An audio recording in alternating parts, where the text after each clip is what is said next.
What's your best story you've never been able to tell? Story 1. So I was at a water park with a girl I had a huge crush on and some of our mutual friends. I am not a big fan of rides, and she had been trying to talk me into going on one all day, and I finally agreed to try out this one really intense-looking slide. Basically, you go down the slide while sitting on this big inflatable thing, and it was for two people. So naturally, I got paired up with the girl I had a crush on. We both climbed into the inflatable, which had these little handles on it for you to hold on to when you went down. When we went down the slide, it was way faster than I thought it would be. I accidentally let go of one of the handles, tried to grab it again, and ended up grabbing her hand instead by accident. I was really embarrassed, but she put her other hand on top of mine until we reached the bottom.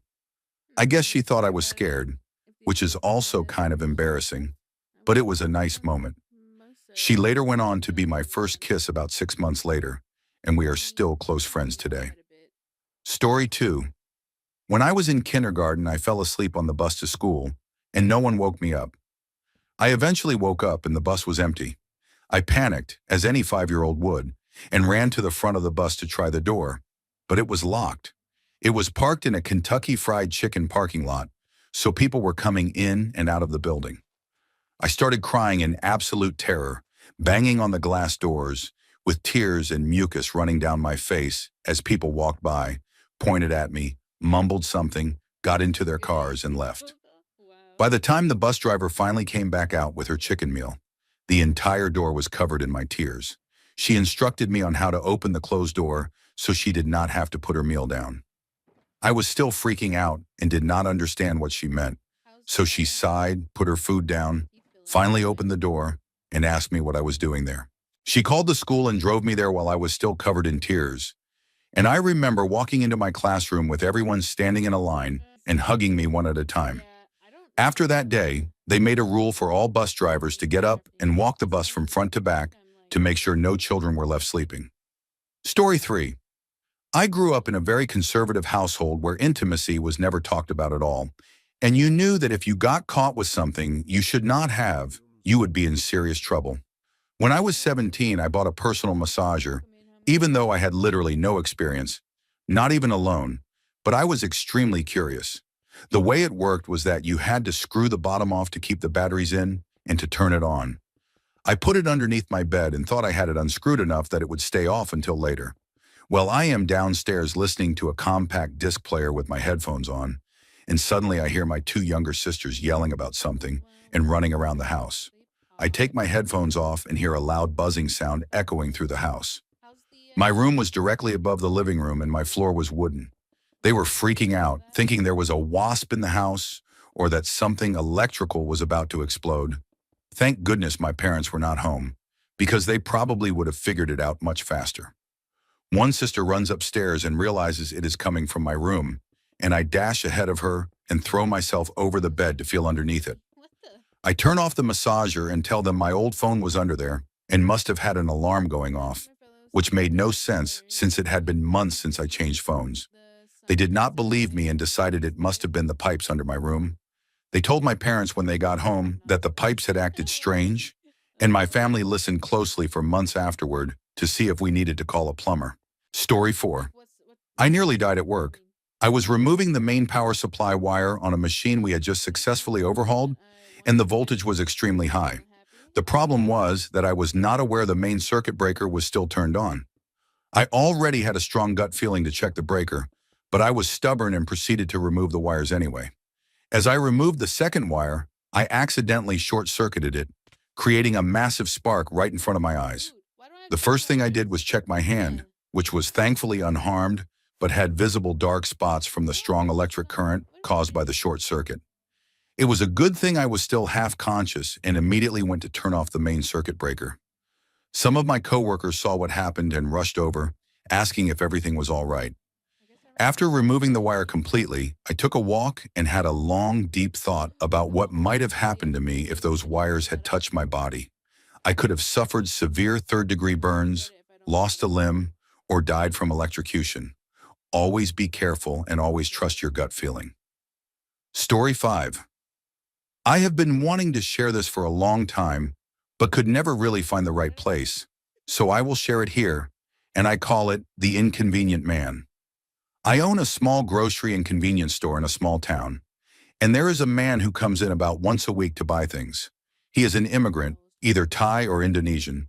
I am not really sure, but he always wears the exact same outfit: a farmer's hat, a jacket worn unzipped, shorts and flip-flops. Underneath his jacket, he wears a small sling bag and a t-shirt.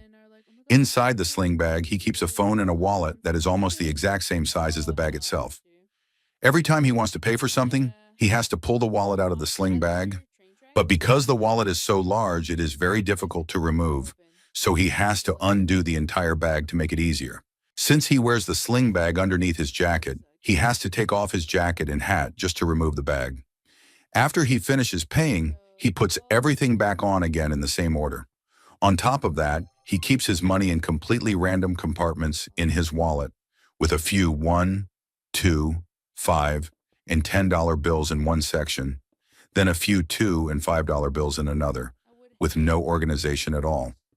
For some reason, he also likes to buy items one at a time, meaning once he finishes buying one item, he walks out of the store and comes back a few seconds later to repeat the entire process again. I swear it once took him almost an hour just to pay for 3 items. Story 6. I have never really been able to tell this story because it is so strange. When I worked the night shift as a certified nursing assistant at an assisted living facility, I had a resident who had an extremely unsettling week. During my rounds at midnight one night, she suddenly came rushing out of her room, clutching her cross and looking completely pale. I asked her if she had a nightmare, and she told me there was a man in her room telling her to get out of his room. I peeked inside her room and saw that it was empty, and I was still convinced she had been dreaming, but she stayed with me and walked around most of that night. The following night was even more bizarre. I carried a pager that alerted me if residents needed help or if any doors were opened, and around 2 in the morning, the front door alarm went off, which terrified me because all the doors were locked. As I went to investigate, I saw that same resident standing at the front door with it wide open, staring up at the sky. I asked her what she was doing, and she calmly replied that death was coming for a man named X and that she had to let him in. For days after that, she kept talking about the angry man in her room, how he kept her awake, yelled at her, and threw things on the floor. Eventually, my curiosity got the better of me, and I asked her what the man looked like. And as she described him, my heart sank because she was perfectly describing a resident who had lived in that room previously and had passed away, a man who did not like anyone in his room. I asked her if he ever told her his name, and she looked at me and said it was X, which was his name. I asked the other workers if anyone had mentioned anything about that resident, and all of them denied it. She was moved to another room 2 days later after her family became very concerned for her well-being, and her nightmares stopped after that. Another resident later moved into that room and never experienced any problems. I have seen strange things while working at that facility, but nothing has ever topped that experience. Story 7. When I was in elementary school, we had a program called Substance Abuse Resistance Education, where a police officer would come into our classroom and teach us about the dangers of substance and alcohol abuse. At the end of the school year, he asked us to write an essay about what we had learned during the program and told us that the author of the best essay in the class would receive a stuffed lion named Darren. I desperately wanted that lion, but my writing skills were exactly what you would expect from a 3rd grader, and there was no chance that anything I wrote would stand out enough to win. So I did what any desperate 10-year-old would do and searched online for Substance Abuse Resistance Education Essay Contest winners, then copied the first essay that came up. I carefully proofread it to make sure I did not leave someone else's name in it and changed a few words and phrases here and there. But it definitely would not have passed a plagiarism checker with anything less than 90% similarity. Confident I would win Darren, I turned in the essay, and a week later we had our end-of-year reception at the municipal building that also housed the police station. The officer announced the top 3 essays, 3rd place, 2nd place, and then held up Darren and said that the best essay had been written by me and asked me to come up, receive the stuffed animal, and read my essay out loud. I was so excited about winning the lion that it never crossed my mind that I would have to give a speech. I walked up, took Darren, and stood at the microphone, shaking so badly it looked like I might fall over, with all my classmates, their parents, and an entire room full of police officers focused on me, a My 10-year-old class fraud of a exists. student. To this day, it is one of my most Uh, shameful memories, and I still keep Darren on my desk as a reminder I not to copy other people's recommend work. space Story 8. contracting. There were 3 kids in my family, and I was the Oh, eldest. I knew I always everything had a about hard time making everything. friends and was picked on a lot in school, but my brother and sister loved me Oh, speaking deeply of and family, tried to show it, especially my younger I thought I brother. saw something like a I was green terrible screen to them come out of the and ground. often took my frustrations out on them when I got home. As we got older, I developed a serious substance problem, and I began stealing from people to support that habit. One day, my brother showed me a small candy tin with some cash inside, about $100 that he had saved up, and he was so proud to show me what he had managed to save. I stole it. Everyone knew I did it, I denied it, and my brother loved me so much that he believed me anyway. As I grew older and started fixing my life, I carried the constant regret of how awful I had been as an older brother. No one knows this, but the weight of that regret and remorse What's this pushed me episode into an about again? extremely dark place at one point in my life. Mm, I eventually realized that I could choose to I don't live by think this doing is gonna be everything I could to fun, but I support my did think that my siblings teacher was and be being there for them super nice. instead. Today we have a great relationship, we love I each liked other, him while he was and a everything kid, has been but forgiven except by me. I still have not forgiven myself and and I probably do never love will. coin collecting. My No grandma matter used what to I make me do, I do still it feel really it bad. stinging inside me. If I could go back I to don't know any why, moment in my but life, I do I love would it. not change careers or financial decisions. I would go back and choose to be a better older brother. Story 9. I was a teacher in Did you training know at the that there's time, Hall of Fame and all the teachers? children I worked with had classes that were separated from the So main you'll have school because they listeners had like slightly different well, educational that's needs. good. On the first day with my Also, a class, lot of I them was like talking to one of the main retro teachers stuff. about the students I and used how to I should like behave around them old in order to movies. keep everyone calm and Instead of happy, and the accordion, conversation eventually turned to one student. where I would put all that Let's stuff call him in. Bruce. Bruce was the sweetest little boy, very Um, cuddly and quick to get attached to people, but he struggled a lot with friendships within the class. Because of that, I naturally felt sorry for him and nice. ended up spending quite a bit of time with him. Since Bruce attached himself to people so easily, he would stand extremely close while talking to you, pressing his body against yours and staring straight into your eyes. I felt a little uneasy the first time this happened, but I tried not to show it because I was glad he trusted me. So I let it continue without making him feel strange or unwanted. Later, while I was talking with that same teacher about Bruce, Or is it she because you mentioned that he was the only student who scared her a little. I asked her why, and she told me that Bruce was no longer allowed to have pets. When I asked the reason, she explained that when he was younger, Bruce had crushed his hamster in his small hands and appeared to enjoy it. I am not trying to be rude, but I would not be surprised if that behavior turned toward a person in the future because extreme attachment issues combined with complete indifference toward ending a life do not seem like a good mix. Story 10. Remember when the world was supposed to end on Clash December 21st, Clans? 2012? Internet faves? That Oh, night, a group of friends and I were hanging out in my apartment, smoking a lot of marijuana and playing games, making jokes about the world not oh, ending. really?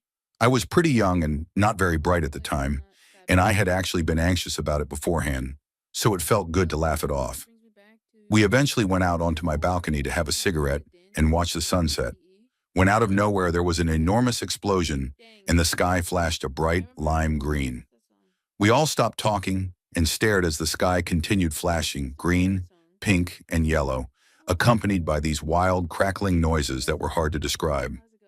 I was extremely high and immediately decided this was it, and that something catastrophic was happening.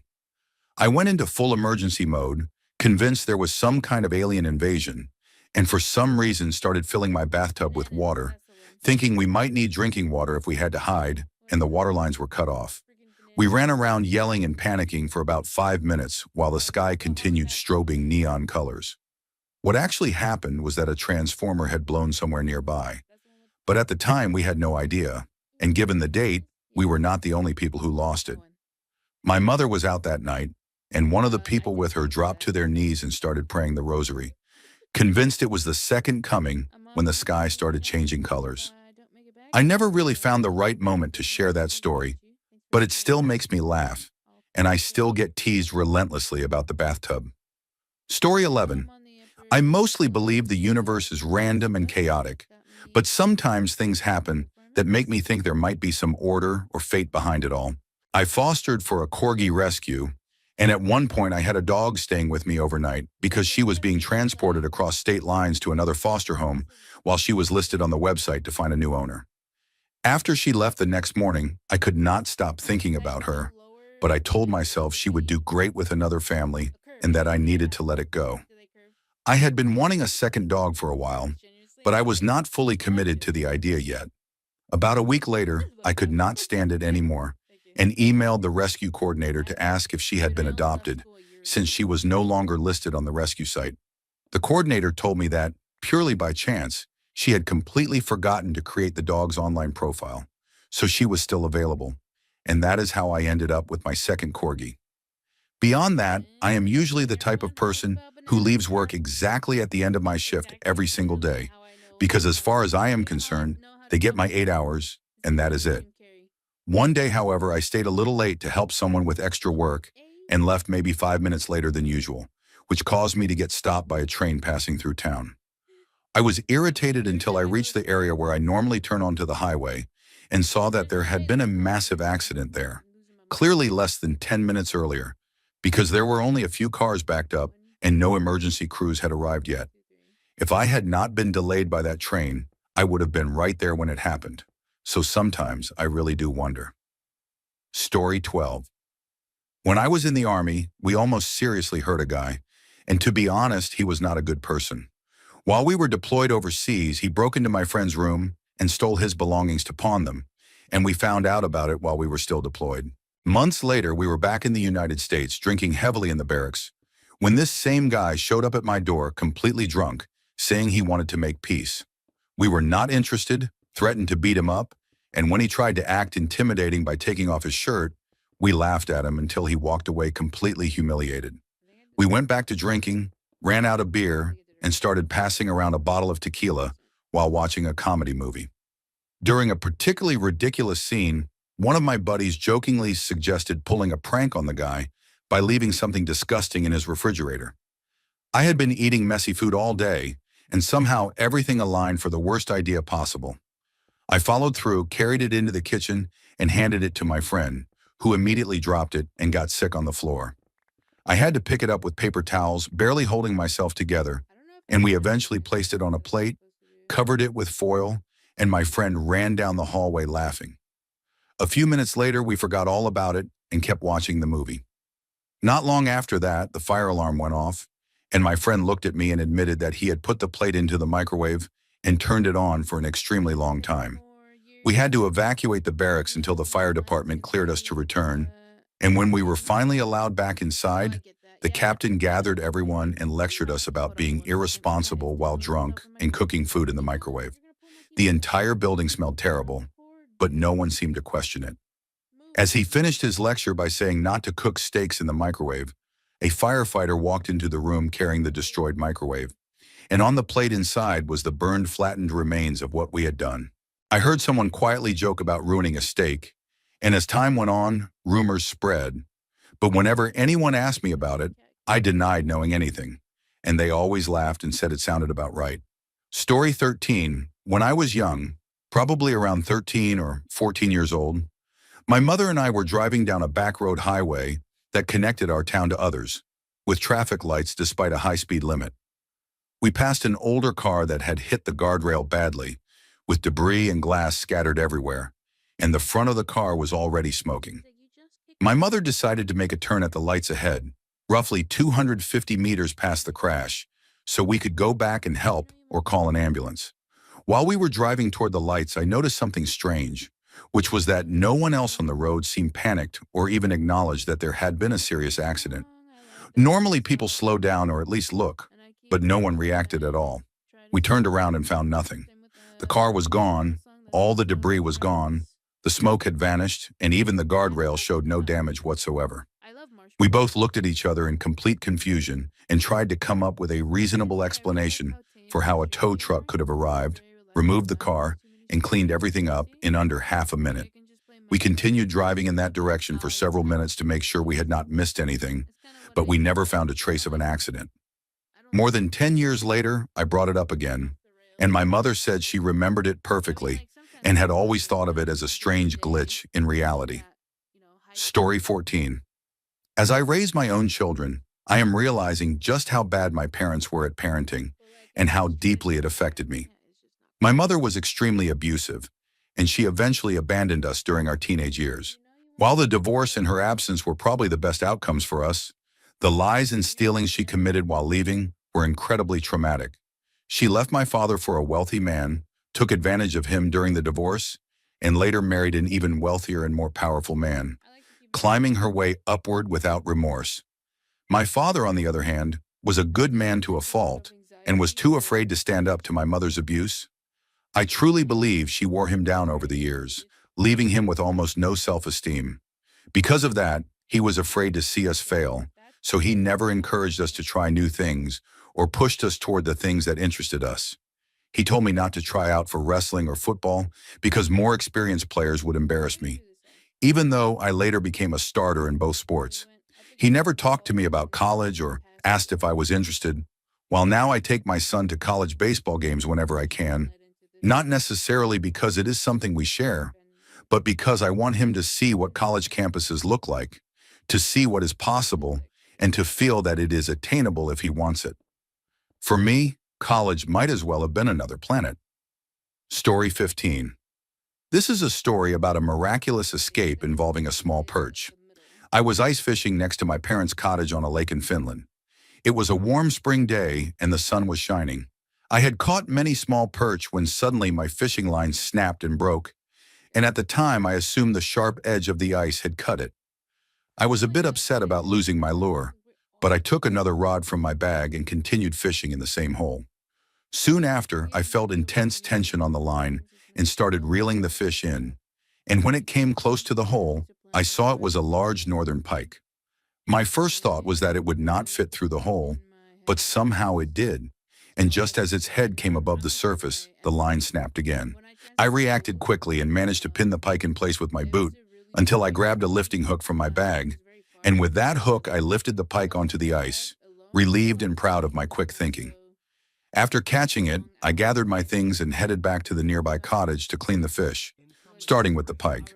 It was clearly well fed, so I decided to open its stomach to see what it had eaten, and as I carefully cut into it, a small perch suddenly sprang out and twitched on the ice. When I looked closer, I noticed a shiny object hanging from the perch's mouth, and I realized it was a lure with some fishing line attached, which turned out to be the exact lure I had lost earlier. I could hardly believe it.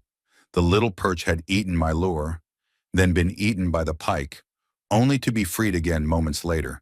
And because of that, I decided to release the perch back into the lake so it could live another day.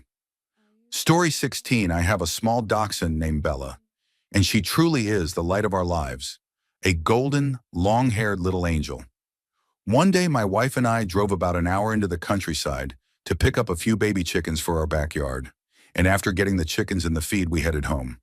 I tend to be high-strung because my job involves an immense amount of stress, so I smoke cigarettes fairly often, and during the entire drive home, I did not have any, but I told myself I would just get everyone home first and then stop for some.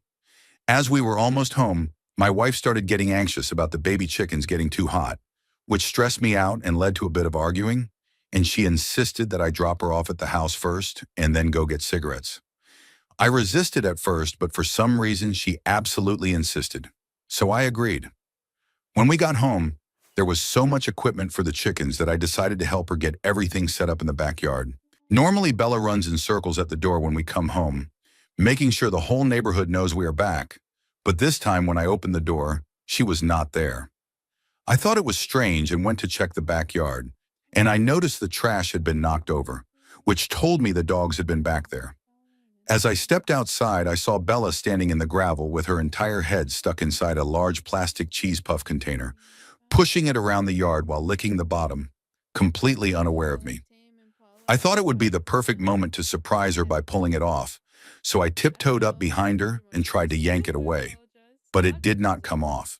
That is when I realized her tongue was blue and she was soaked from overheating, and my wife began to panic.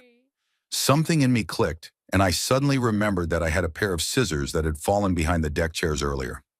I grabbed them, cut the container open, and immediately saw the air rush in as Bella took a deep breath and the color returned to her tongue and lips.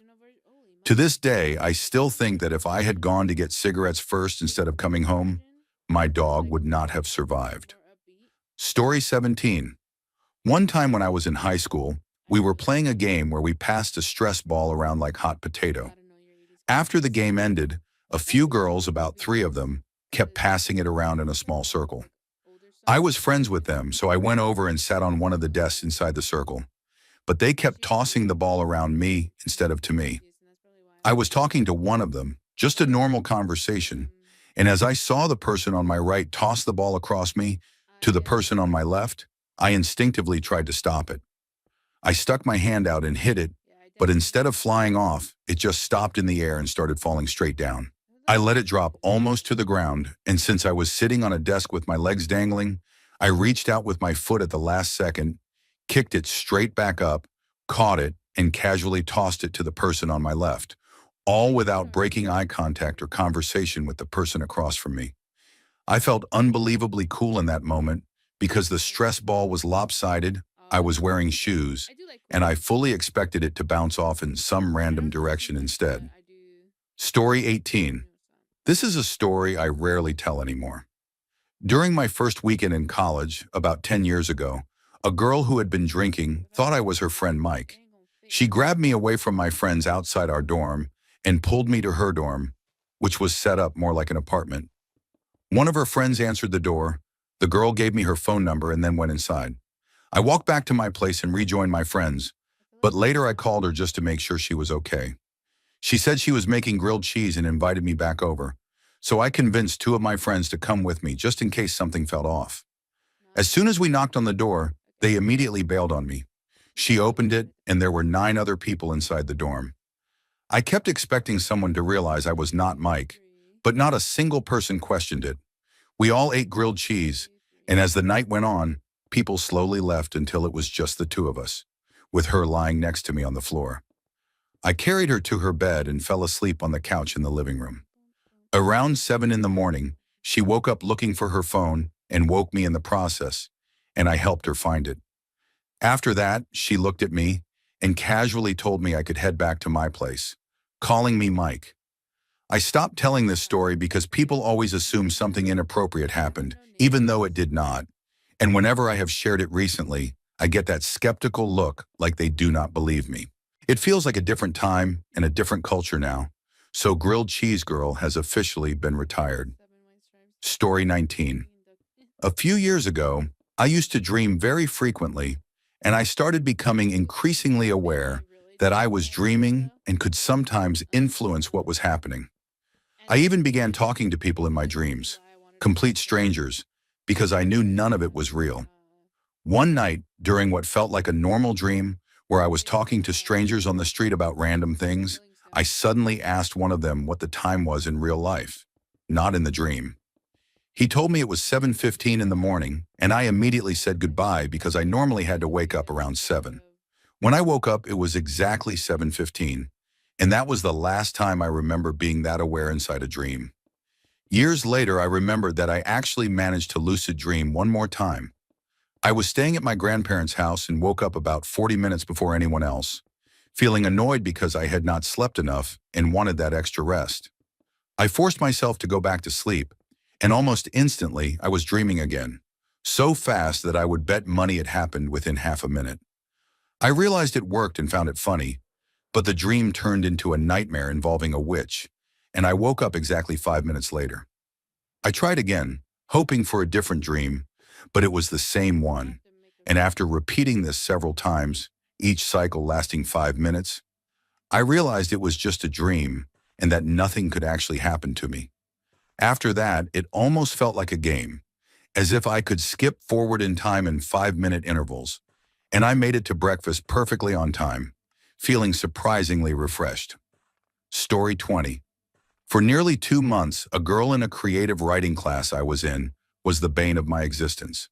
I did not really want to be in that class because I had originally been placed in higher level courses, and my overly confident younger self was angry about being moved down due to poor grades from the previous year, although I was somewhat fine with it because a few of my friends were in those lower-level classes. This girl came up to me one day and sat next to me at a shared desk while I was sitting alone, since my friends had already chosen their seats. She always smelled strongly of salt water and wore an excessive amount of makeup. For almost the entire first half of the year, she constantly complained about how much she hated school and her parents, insulted people around us, criticized others' appearances, and openly talked about why certain celebrities were unattractive by her standards, insisting grades did not matter because she was convinced she would become a famous model. She repeatedly asked me if I thought she was pretty, and her shallow behavior became exhausting. Eventually, she asked me inappropriate personal questions, which was the final straw. From that point on, I responded with the most bland, confusing, and uninterested answers possible, making sure she would grow bored of talking to me.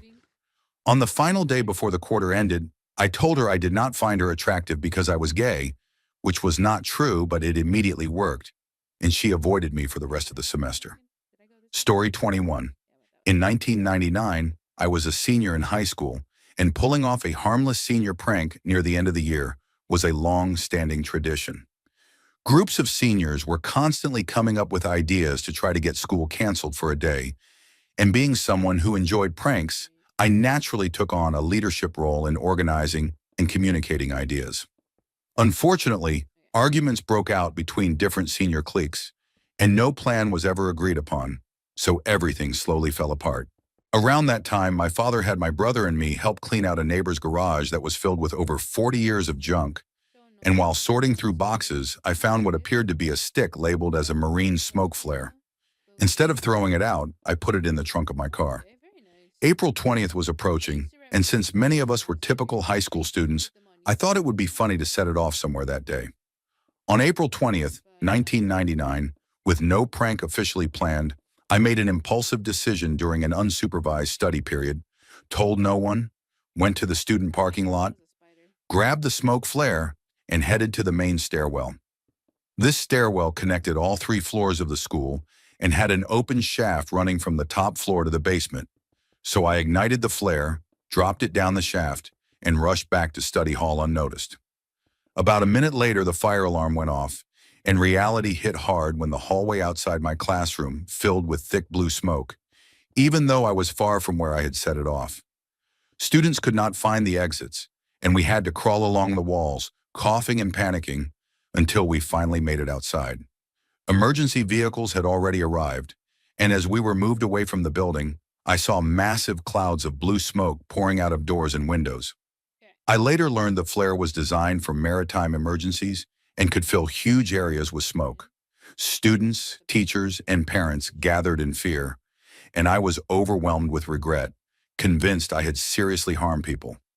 The police presence escalated to heavily equipped units, and I was certain my life was over. After nearly 2 hours, the smoke cleared, no injuries were reported, and the mood slowly calmed. We were taken into the gym, where police interrogated students, rumors spread, and prank planners were questioned, except for me, which shocked me completely. Before dismissal, police informed us that earlier that same day, a tragic school attack had occurred in another state, explaining the extreme response, which only deepened my fear. Investigations continued for weeks, but I never told anyone what I had done, not even my closest friends. Eventually, the school year ended, the investigation stopped, and I was never questioned. I spent a long time reflecting on how reckless and dangerous my actions had been and remain incredibly grateful that no one was hurt. Keeping that secret likely saved me from serious consequences, and although I eventually told one trusted friend months later, I learned a lasting lesson about responsibility and silence. Story 22.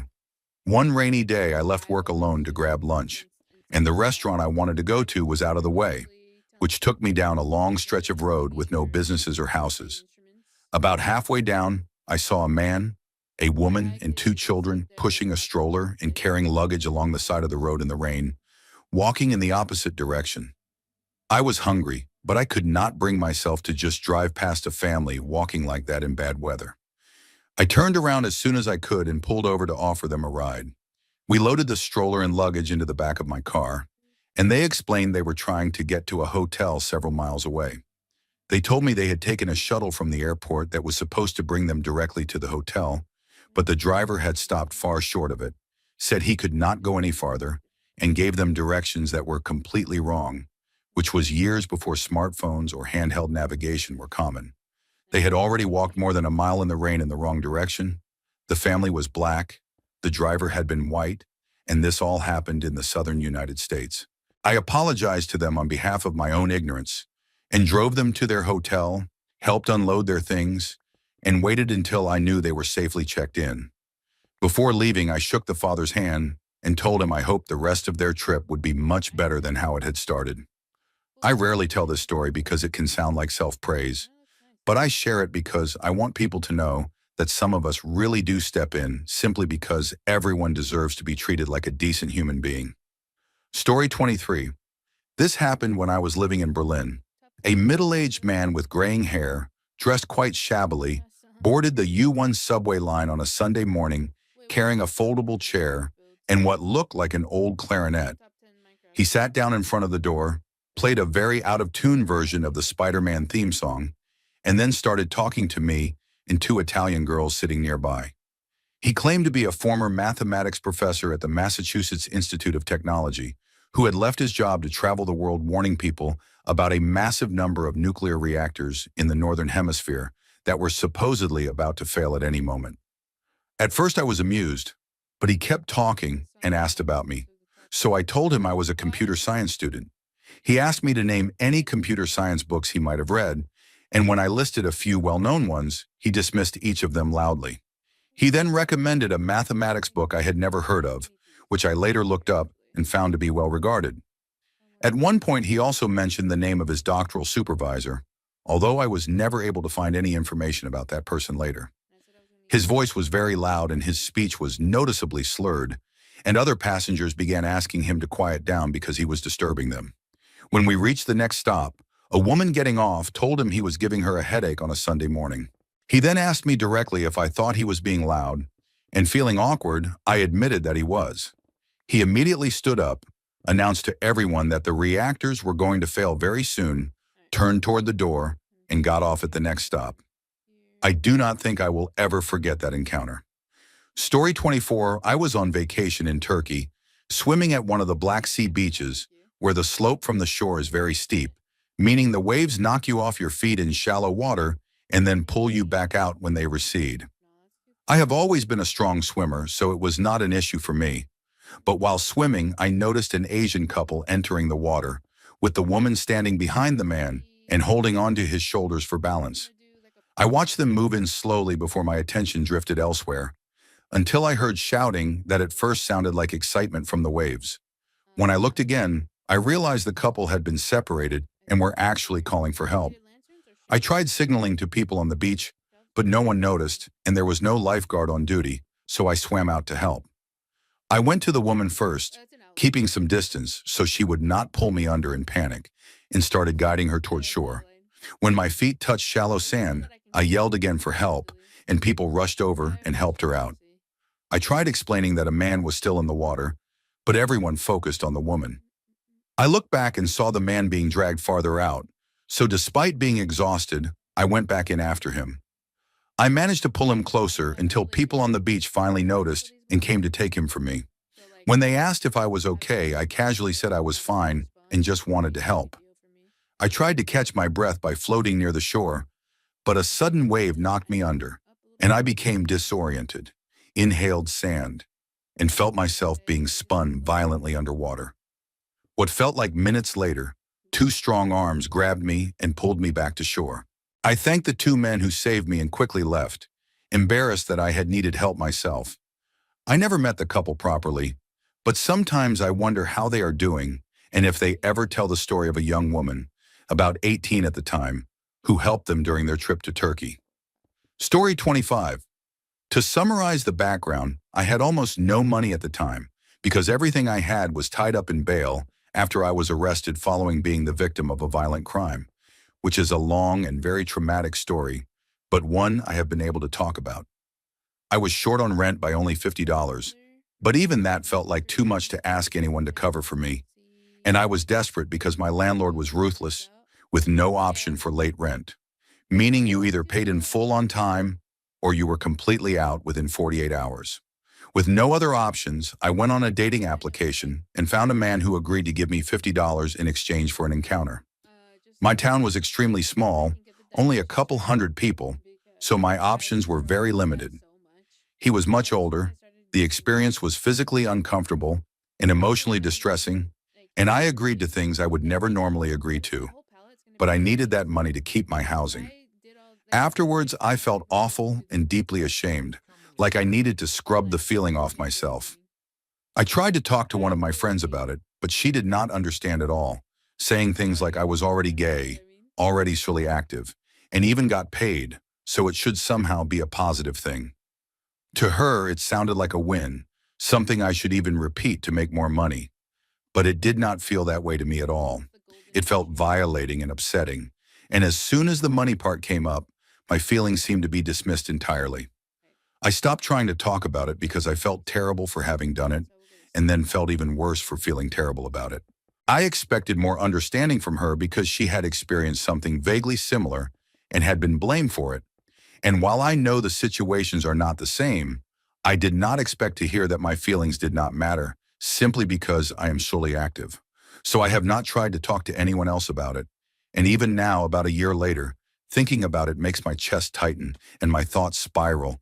And all I really want is to be able to say it out loud and hear someone acknowledge that it was hard and painful instead of treating it like something to celebrate. Story 26. When I was in high school, I nearly died by drowning in a sewer during a heavy rainstorm. I was walking home from school when the rain became intense and the street ahead was flooded. But the water did not look very deep, not even up to my knees. I tried waiting for a tricycle to ride home so I would not get my pants wet. But after waiting for a while, I decided to walk through the flood and deal with the mess later.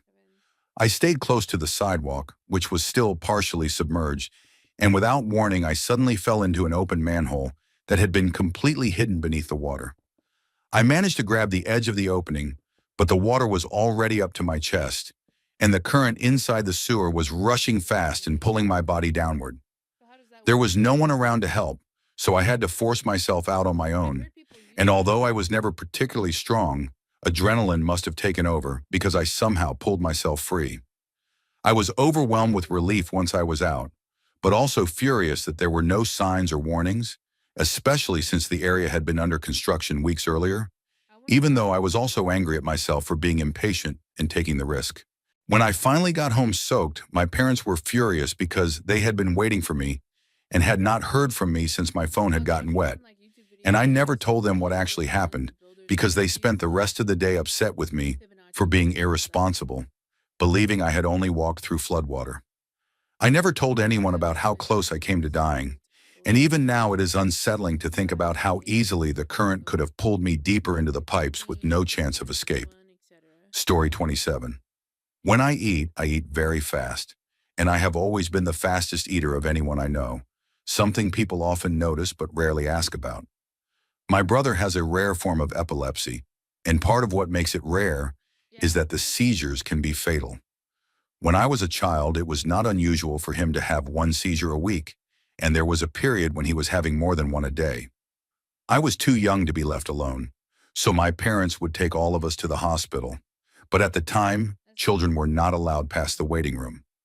My parents would go back with my brother, who was quite literally fighting for his life, and I would be left alone in the waiting room for hours, 4 years old, sitting in a chair with my feet dangling, surrounded by people in pain, some angry that my brother was taken ahead of them.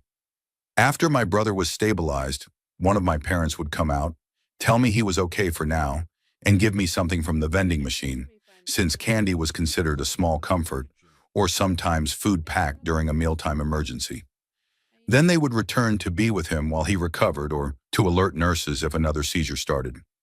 Children were not allowed to have food in the waiting room, whether by rule or by enforcement, and if a nurse saw unfinished food after my parent left, they would take it away, sometimes directly out of my hands.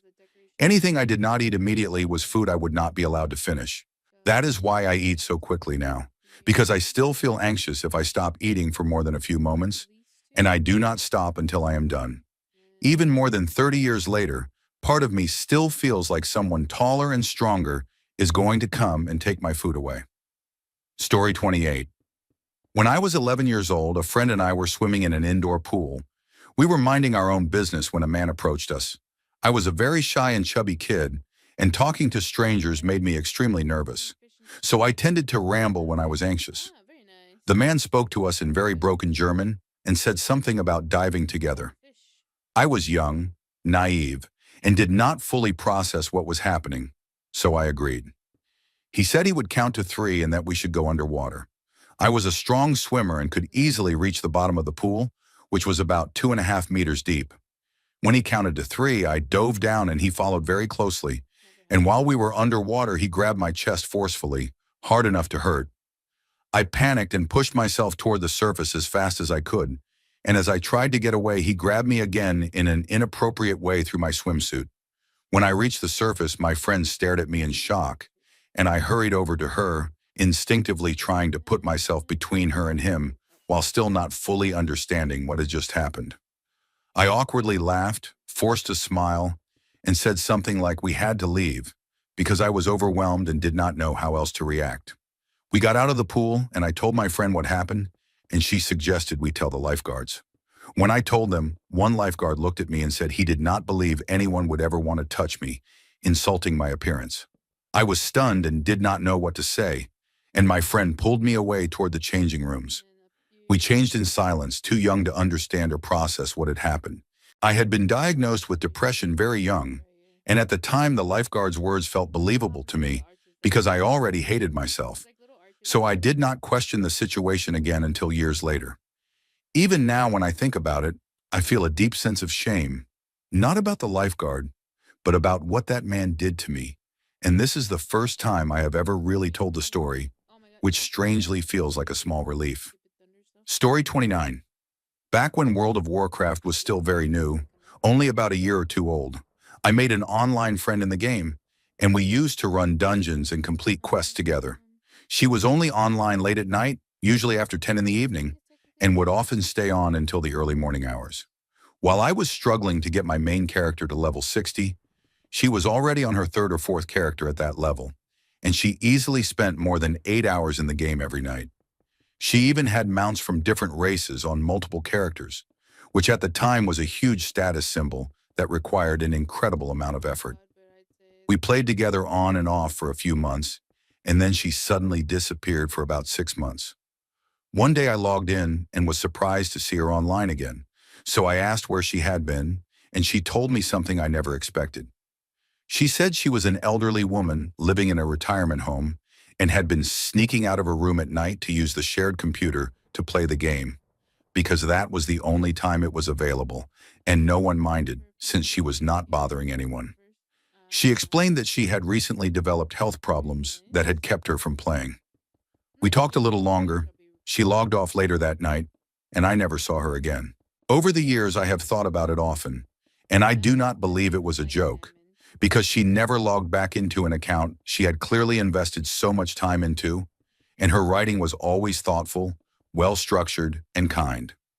It is a sad story, but I am glad she found something she loved so deeply and was able to enjoy it for as long as she could. Story 30. Several years ago, I got a knock on my door from the police asking when I had last seen my neighbor. He was very reclusive, so I only saw him a few times a month, and his son had reported him missing after he stopped answering his phone and door. The next day, they found him in his basement, where he had died from dehydration after becoming trapped beneath a fallen shelf. At the time, I lived in a very rural area, and my house was the only one even somewhat close to his.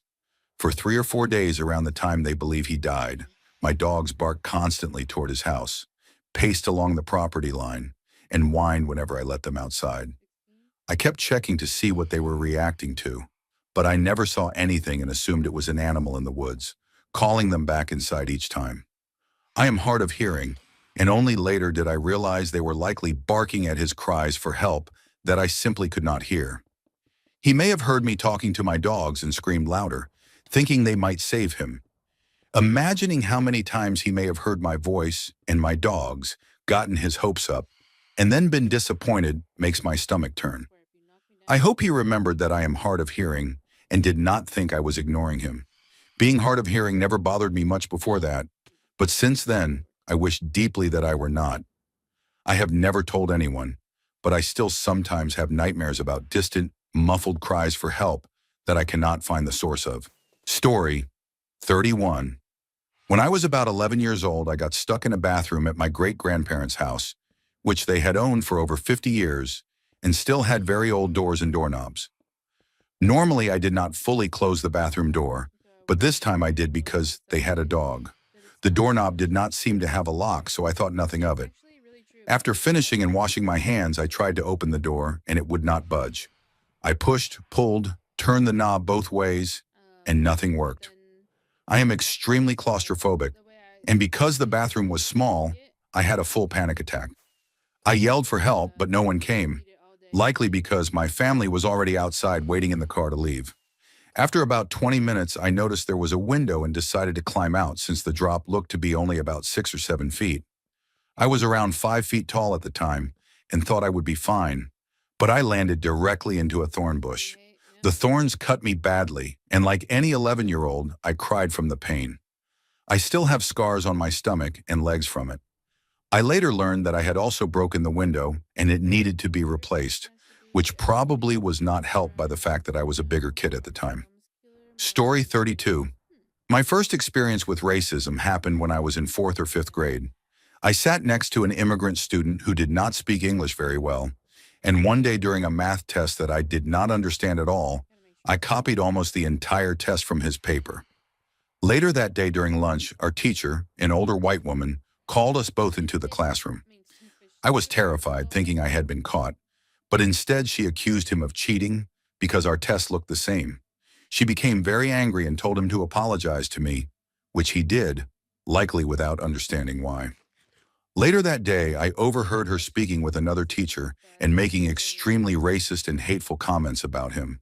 As a child, I was frozen, confused about why an adult who was supposed to care for us would talk that way about a student.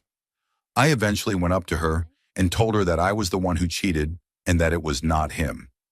She barely reacted, scoffed, said okay in a dismissive tone, and went on with her day. Looking back, I think she used him as an outlet for her own prejudice. I still sometimes see him around and feel deep guilt knowing he was blamed and humiliated because of something I did. Story 33. When I was a kid during the late 2000s, around the time the internet became popular in my country, I played an online game called Happy Restaurant, where you managed a restaurant, earned money, bought decorations, and upgraded dishes using ingredients. Players could spend real money to buy in-game currency and even transfer money or items between accounts. One of my friends shared the login details to the account he used with his older brother, and when I logged in, I was stunned by how wealthy the account was, with massive amounts of money, rare decorations, arcade machines, and expensive rocket decorations outside the restaurant. The pantry was also full of rare ingredients, including green peas, which I needed for my final upgrade. Internet games were new at the time, and people bragged constantly with some spending real money, which I assume his brother did. 7-year-old me made a terrible decision and transferred the green peas to my account, then went back and transferred a huge amount of money so I could buy a rocket decoration for myself. The next day I felt guilty, but instead of admitting what I had done, I told my friend that the money and ingredients must have disappeared when I logged in. I expected him to be upset, but he casually said he had used them already. I was shocked but went along with it, and we laughed it off and never spoke about it again. We stayed friends until secondary school, and looking back, there is no way he did not know what happened. He was just being kind. I feel bad about it even now, but I never told him, and I had almost forgotten about it until recently. Story 34. When I was 21, I was trying to do the whole responsible adult thing, paying my own bills and keeping my life together, and for a while it was actually working. Eventually, I lost my job due to corporate restructuring, and it put me in a really bad financial situation. I was too proud to ask my family for help, and after about a month of trying and failing to find work, I started shoplifting electronics and reselling them just to survive, because I was young, desperate, and convinced nothing would go wrong. After a while, I started stealing food as well, figuring I was already in too deep to stop. One night, around 1 or 2 in the morning, I went into a store for cereal and sinus medicine and planned not to pay for it. As I was leaving, a police officer stopped me and asked what I had under my jacket. When I told him to get his hands off me, he pinned me to a wall and spent what felt like forever tearing into me about ruining my life over $10 of merchandise, completely unaware of the thousands of dollars in electronics I had stolen over the previous months. I ended up sitting in the back of a police car, convinced my life was over, until the officer came back with the store manager, pulled me out, and told me I was an idiot, but that neither of them wanted to ruin my future over this. The manager agreed not to press charges if I never came back, and they told me that being down on my luck was not a crime, and that next time I should ask for help. They handed me a bag with cereal, bread, and sinus medicine, took off the handcuffs, and told me to leave. As I was walking away, the officer called me back, asked my age, and when I said 21, he opened his trunk, handed me a beer, told me I probably needed it, and sent me on my way. That moment stuck with me, and I got my life back on track and have stayed straight ever since. Story 35. When I was in college, I worked as a waitress at a drive-in restaurant to pay my way through school, and it was a popular hangout for high school students and recent graduates who caused constant trouble. One particular customer, about 19 years old, made me deeply uncomfortable, whistling at me, making comments about my body, and lingering in the parking lot after closing while asking what time I got off work. Over time, my body started reacting automatically to things like whistling, with my heart racing and my hands shaking. One night after work, I got into my truck to leave when the passenger door suddenly opened and he climbed inside. All I could think about was how to get away safely. When he tried to move a box between us, ignoring my request to leave, I panicked and ran back into the restaurant. My manager called the police, but when I said I wanted a restraining order, the officer told me I would be ruining a young man's life, so I dropped it. Around the same time, a coworker repeatedly crossed boundaries, making comments and messages despite me telling him to stop. One day he cornered me while I was alone working and pressed himself against me before laughing it off. When I reported it, management discouraged me again, saying I would be ruining his future, and promised to separate our shifts, which they did not do. Months later, after my truck broke down, another coworker offered to drive me home. Instead, he pulled off the road and assaulted me before dropping me off. By that point, I felt completely defeated and did not report it, believing that speaking up only led to being blamed and that somehow it was my fault. Story 36. When I was 14, my best friend was completely fixated on getting male attention. She was pretty but very insecure, and because of that, she was often overlooked by boys our age. I was overlooked too, but somehow I had a lot of self-esteem, thanks to my parents. Because of this difference, she would sometimes stuff her bra or act overly shul around boys to try to be noticed, and over time it really started to bother me.